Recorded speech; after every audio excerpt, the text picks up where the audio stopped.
Да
я всегда твой киз смотрю.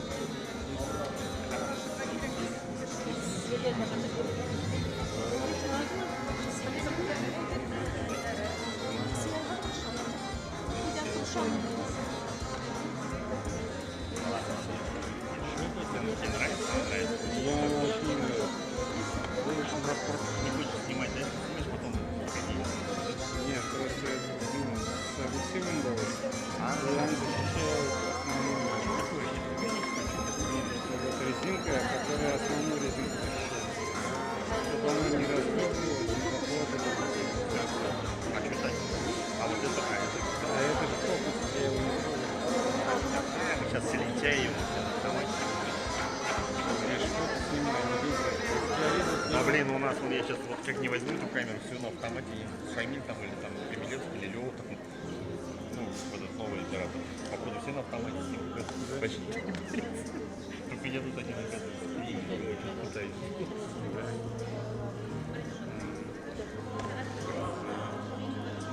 Ты там звук пишешь. Сейчас я хочу, кстати. Спасибо, Сергей.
Сөембике журналы тарихы мәхәббәттән башлана.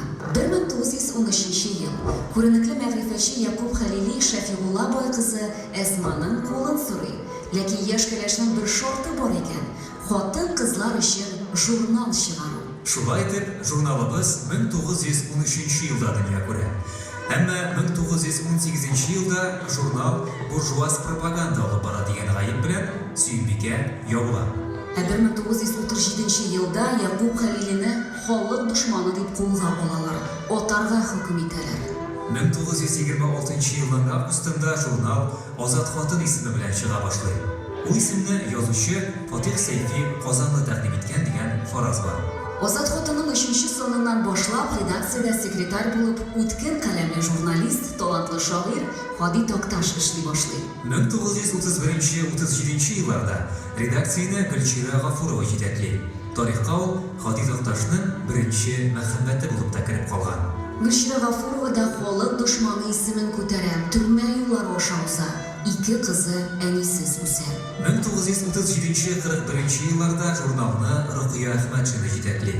Редакция белән күренекле әдипләребез Муса Җәлил, Гадел Кутуй, Мирсәй Әмир, Әхмәт Исхак, Гали Хуҗиев, Габдрахман Әбсәләмов, Гаси Кашшафлар хезмәттәшлек итә. Сугыш башлангач, журнал чыгудан туктый. 1958 ел. Азат хатының сугыштан соңгы беренче саны чыга.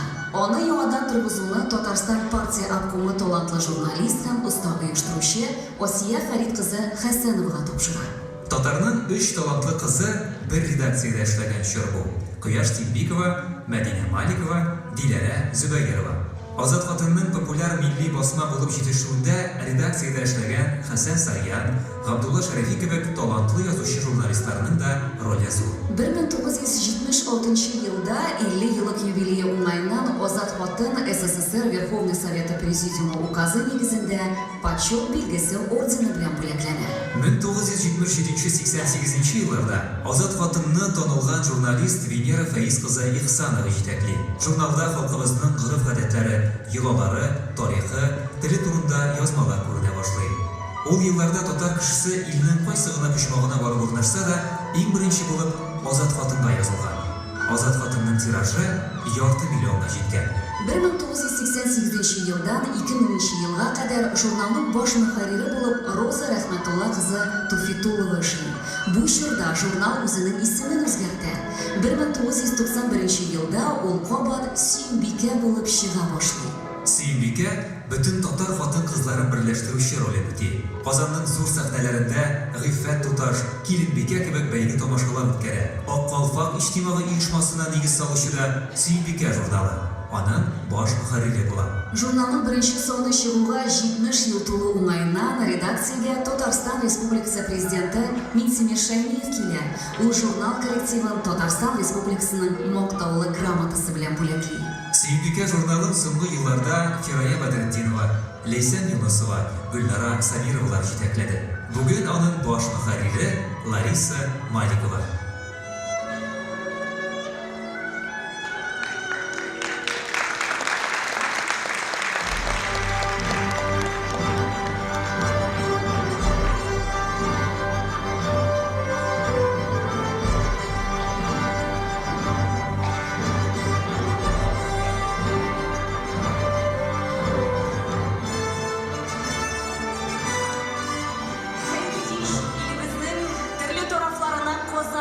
Bütün dünya Tatar Kongresi uzdırgan beyramga jıyılgan hürmetli konaklарыбыз.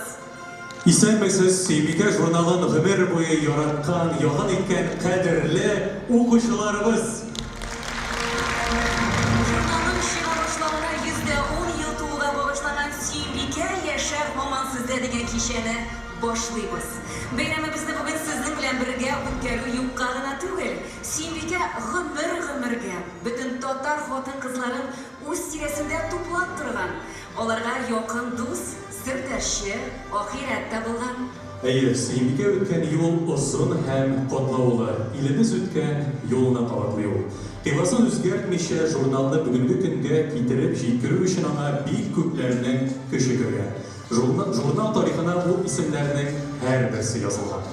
Төрле yıllarda işlep, hizmet yılların Simbike'de tükenlegen, redaksiyadan loyaklı yola kiken veteranlarımız otura bu zalda. Bu şeşek beylemleri bizning olarga rahmetimiz kabul etip alırız. Hem elbette güçlü alkışlarımızla. Rahmet size.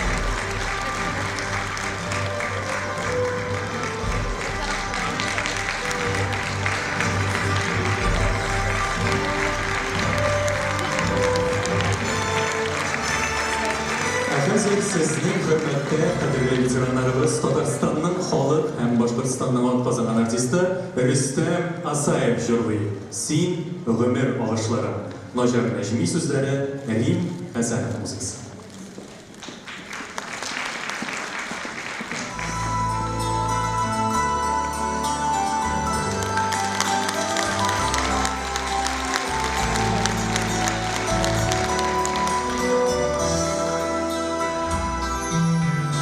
Aktı taşı baktı yarası kar suları Şıldır indi yazdım şaşıp yarsuları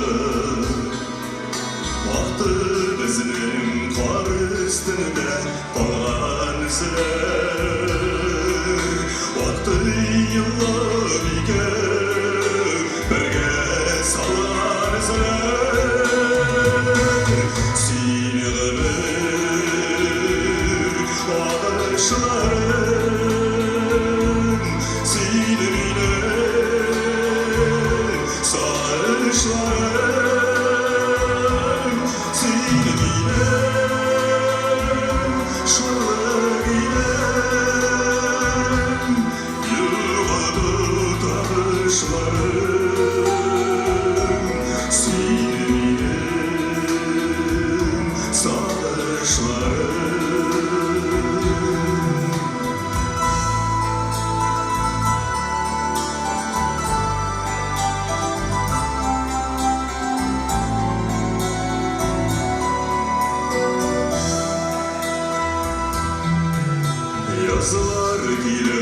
Yazılar gide sulara Aylara, yıllara, sulara Aylarının da, yıllarının da, sularının da Ağışında kalan eser gözler Seni ömür ağışlarım Seni bile sarışlarım Seni bile şarkı giyem Yılmadı tanışlarım Seni bile sarışlarım Mene indi tanış yerge karlar yalvar Bütün nerse kalan tüslük arasında Kalan sular aylar aylar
Хәйерле кичә, хөрмәтле тамашачылар, хөрмәтле Сөембикә журналында эшләүче барлык хезмәткәрләр, һәммәгезне чын күңелдән шушы матур юбилейгез белән тәбрик итәм.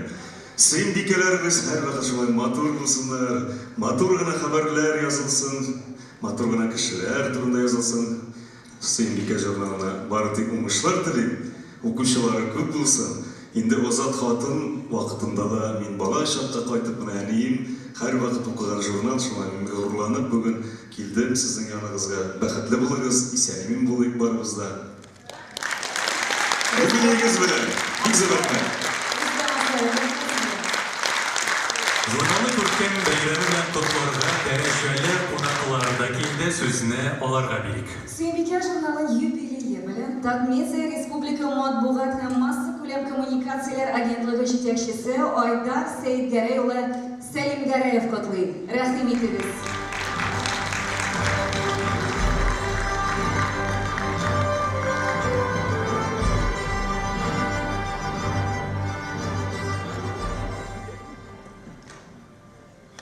Кадерле дуслар, хезмәттәшләр, кунаклар, барыгызны да бу бәйге белән котлыйм. Менә 110 ел ул бик зур җаваплылык. Менде йөрү, сез утырып та тора алмаячаксыз дип җавап бирде табиб. Гайша апа шунда үз-үзенә һәм улына сүз бирә. Без әле йөриячәкбез, көн саен 10-12 сәгать күнегүләр ясау башлана. Еллар дәвамында. Улын аякка бастыра Гайша апа. Табиблар моны могҗиза дип бәялиләр.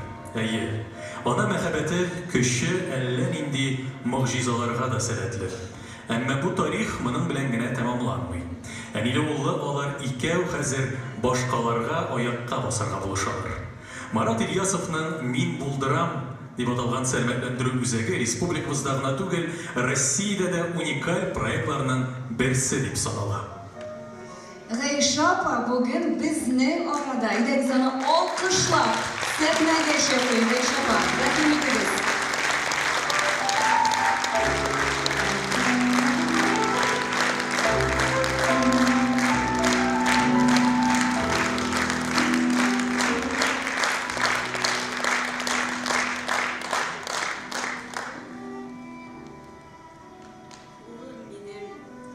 Күзем нуры, йөрәгемнең назлы моңы, иман нуры йөзләрендә, җылы караш күзләрендә. Аллам биргән син бүләге бит, тормышымның син теләге бит.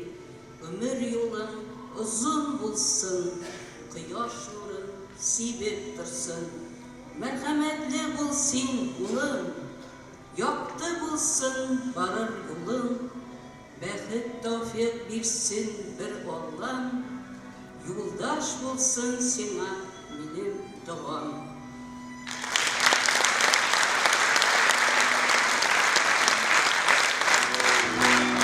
Рәхмәт Гайша апа. Сезгә барып сокланабыз. Сезгә һәм улыгызга изге эшегездә уңышлар насыйп булсын. Бик рәхмәт сезгә.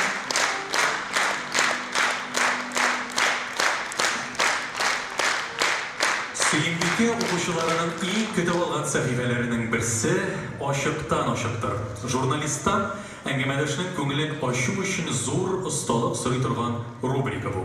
Язманың героена да сокланырлык. Үзен кичергәнне меңләгән укучы белән бүлешү өчен дә шактый зур тәвәккәллек кирәк. Сәхифә кунагы Татарстанның халык артисты Зөлфия Валиева сөйли. Иртән таң белән телефон тавышы һәрвакыт шөбһәле яңгырый. Булай да караңгы иртәнең бар нурын сүндереп, коточкыч хәбәр алдык. Командировкага киткән җиреннән бер туган энем Рөстәм вафат булган. Әтисенең төсен хәтеренә дә алырга өлгермәгән өчәүле кызы калды. Берничә елдан ул әнисеннән дә аерылды. Безнең белән яшәргә ул үзе теләде. Халкы инде формалашкан 11 яшьлек кыз бала. Ятим бала күңеле канаты иңгәнгән кош сыман. Җиңел булмаган Зөлфиягә ул яраларына дәвалап. Җан җылымның барысын да бирергә тырышты мин аңа дип сөйли ул. Бу вакытта улыбыз Кәрим туган иде. Әни кешенең үз баласын ничек яратканын беләм бит, Динарга да шундый ук мәхәббәтемне бирәм кебек, әмма күңелдәшлек, җитәрлек яратам мин аны. Бу язманы охыргача уку өчен сезгә журналдан кулларымда яралы кош иде дигән язманы эзләп табарга туры килер. Ә хәзер сәхнәбез түрендә Зөлфия иҗат иткән җыр Бердән-берем. Халисә Ширмән сүзләре, Зөлфия Вәлиева көе. Татарстанның халык артисты Зөлфия Вәлиева һәм Татарстанның атказанган артисты Артур Минхажев башкара.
Иратның зирәк акыллысы хатыны фикере белән килешмәсә дә, аны һәр вакыт тыңлый. Кешегә рәхәт күрсәтү рәхәт. Язмыш гамәл китабына язылып куйыладыр, һәм син аны үтә алырга тиеш. Кыен чакта Аллаһ Тәгаләгә һәм шигырьгә таянам. Кемгәдер охшагансың икән, бу тышкы кыяфәттә генә түгел, күңел халәтендә дә чагыла. Иҗатны акчага сатуны күз алдына да китерә алмыйм. Сөймбикә битләрендә чыгып килүче тормыш кагыйдәләре сәхифәсенә килеп җиттек. Сәхнәдә шагыйрә Шәмсия Җиһангирова.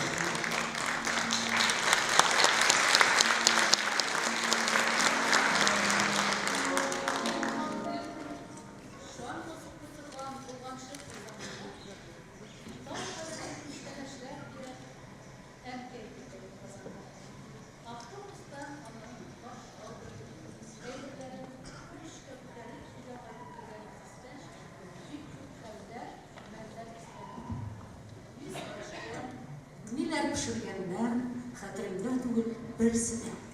Тик бір сөзі жанға ойылып қалды. Сискендірі ісіме түшілді. Үйге қайтқаш, шейлер ішіп алғаш, шықты да ол тахаратланып, қибла қойда деп сұрап қойды. Білесің қойда екенін. Мен аптырап қалдым. Білмейдім. Қойдан ашырып, қойдан ағылып, екеу фикірләшіп, қарар қылдық, қибла шул тарафта болыр деп.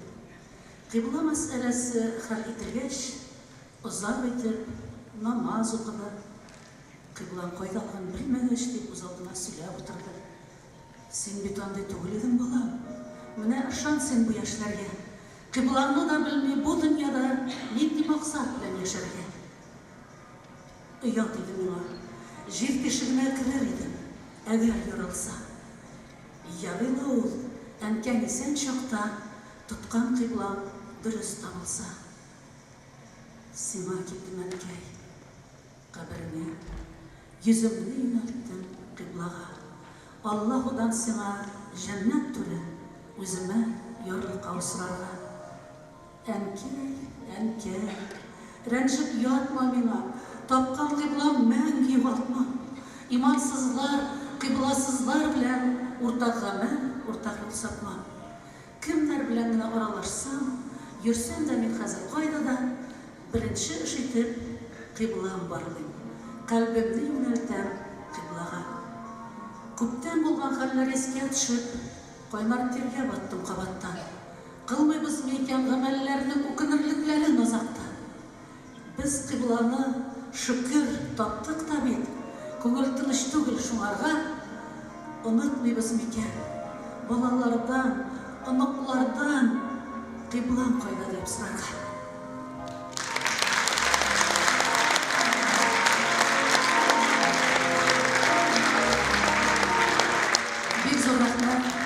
Мен бик күп уйланганнан соң шушы шигыремне укырга ният кылдым. Ни өчен дисәң, аның 3 сәбәбе бар. 2013 елның 24 апрелендә язылган шигырь. Аңа бүген 10 ел. Һәм шунысы да нык истәлекле. Әле залда утыручы хатын-кызларыбызның күбесе хәтерлидер. Беренче курултайда булган хатын-кызлар да бардыр.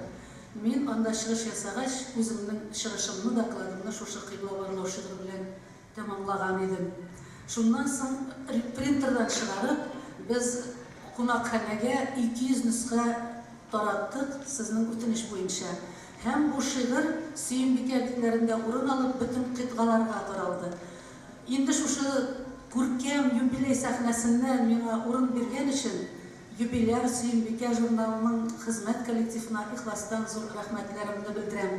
Гомере озын булсын, хатын-кызларыбыз кебек елдан-ел Сөембикәбез матурлана бара. Безнең хатын-кызларыбыз да шулай гүзәл. Мәңге яшә Сөембикә, мәңге яшә татар халкы. Рәхмәт булсын. Татарстанның кызына сәнгать шәкесе Шәмсия Җиһангирова.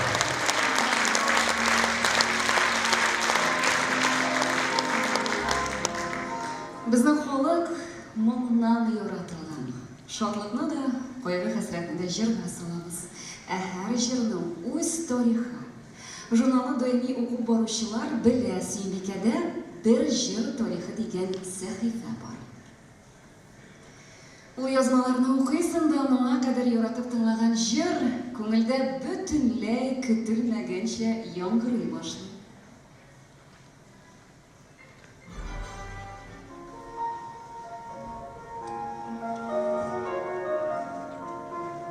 Шагыйрә Халисә Мөдәрисова хатирәләреннән. Студент еллары. Яңа елны каршылау кичә. Сабакташларым чыршы бизи.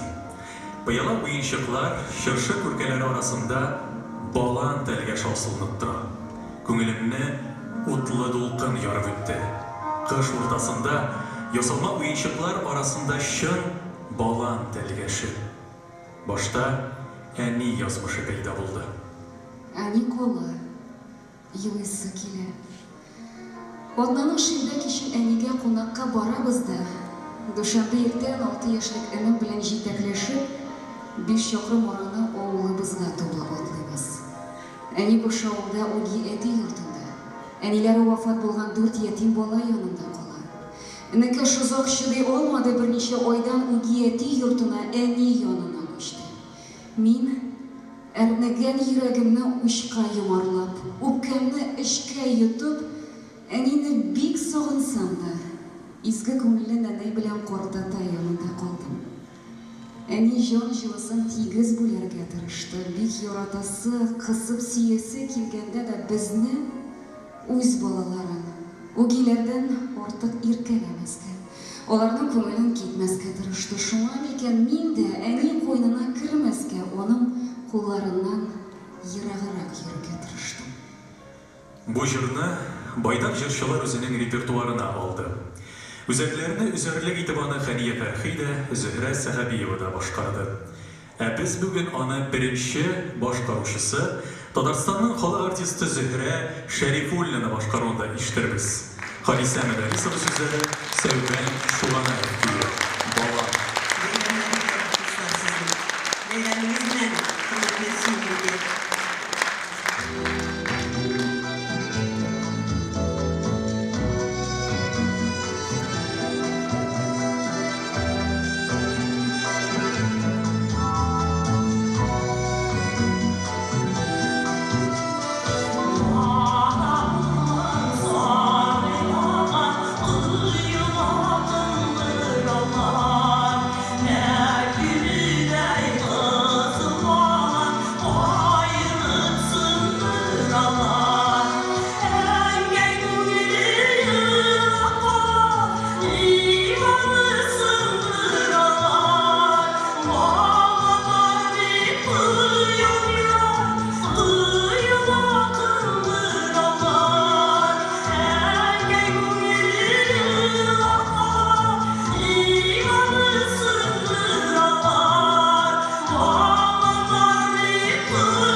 Tatarstan'ın halı artisti Zühre Şerifullina. Bayan Partisi'ni alıp vardı Tatarstan'ın halk kazanan artisti Azat Karimov.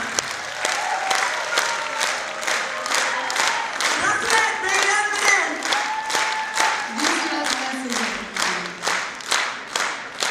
Biz devam edik. İrot hem xotin kız. Bir galemga biz bit iştaqlığına elakmagan. Şulay bulaş inesin. Bir-birimizni ko'p vaqt anglamaymiz. Milosha, min anladım buğay. Biz hem ağlar sahibesine gelip gittik biz. Әлеге рубриканың даими сорауларына җавап бирүчеләр арасында бөтен татар дөньясына билгеле ир-атлар инде байтак. Аларга бирелгән сораулар саннан санга бер үк, җаваплар бер кайчан да кабатланмый. Ул җаваплар шулкадәр ихлас, ир-атларның да телен шишәргә алынган сөембикә журналистларына сокланырга гына кала.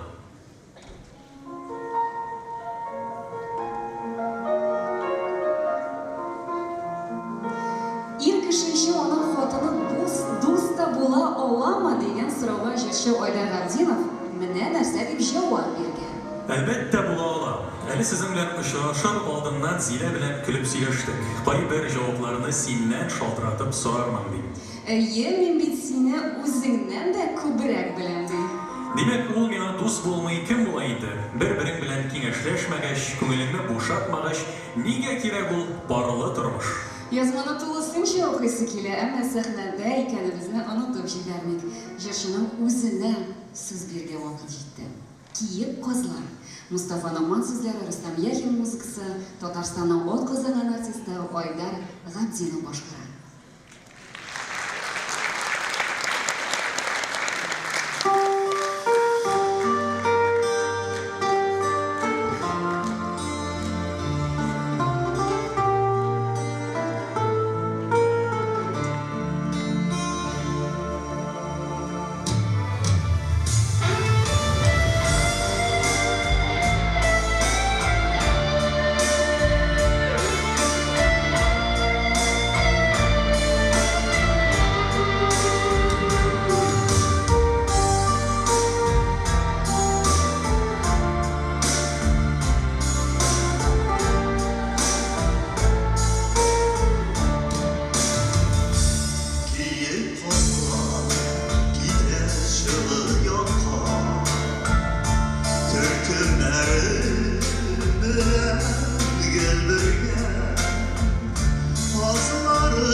Pasları şah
Татарстанның һәм Башкортстанның атказан артисты Айдар Габдинов.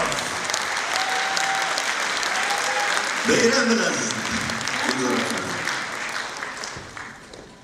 Хатын-кыз күңеленең көзгесе, ил тормышының үлгесе булган Сөембикә журналына 110 ел. Без бүген сезнең белән 20-нче гасыр башында хатын-кызлар мәнфәгатен яклап аваз салган беренче Сөембикә журналы чыккан вакытларны да урап әйләндек. Гомеренең озын бер дәверен Азат хатын исеме белән узган чорга да күз салдык. Без белгән Сөембикә битләрен дә актардык. Һәм бер нәрсәне аңладык. Хатын-кызның гамнәре дә, теләкләре дә һаман шул.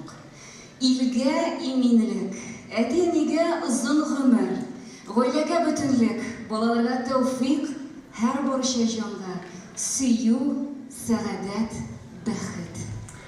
Сөембикә журналын 21-нче гасыр татар хатын-кызларының рухи кыйбласы дип курыкмыйча әйтә алабыз. Һәм без тагын бер нәрсәгә ышанабыз. Сөембикә яшәр һаман бездә.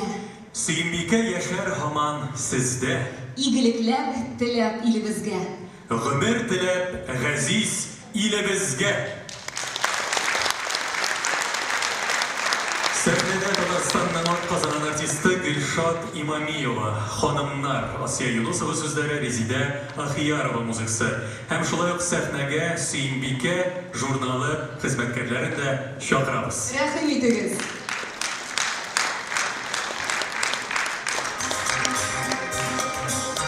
Барыгызга да бәхетле, ике дөнья рәхәтлек, ике дөнья бәхетен телим. Шушлай итеп, матур итеп күрешергә яздым. Тагын безнең юбилейга.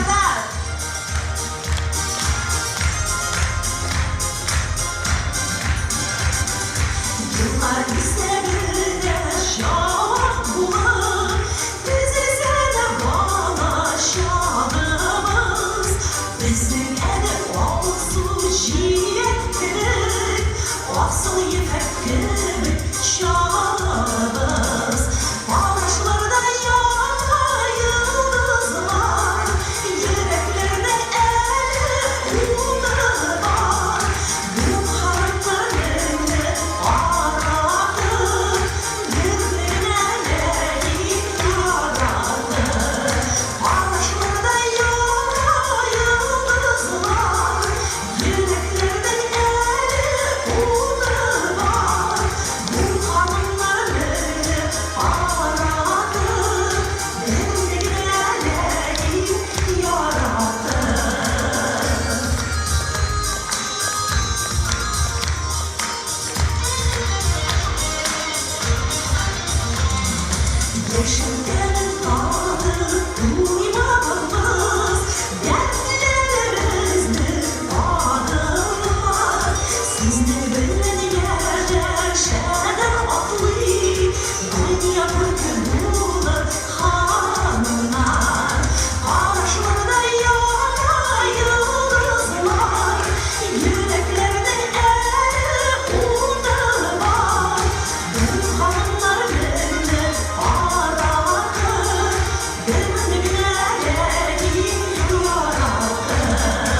hem Sıyımbike kızları. Sıyımbike jurnalının %10 yıllarına bağışlanan beyram şarası şuşunun bilen tamam. Sizin bilen ki işleminde Milevşa Kaşafattinova. Hem idil kıyam buldu. İlk günlerge ailelerge iminlik dilep sizin bilen son ulaşabız. Sıyımbike oşa uçraşkan şığa kadar. Beyram bilen kisen emin buluruz.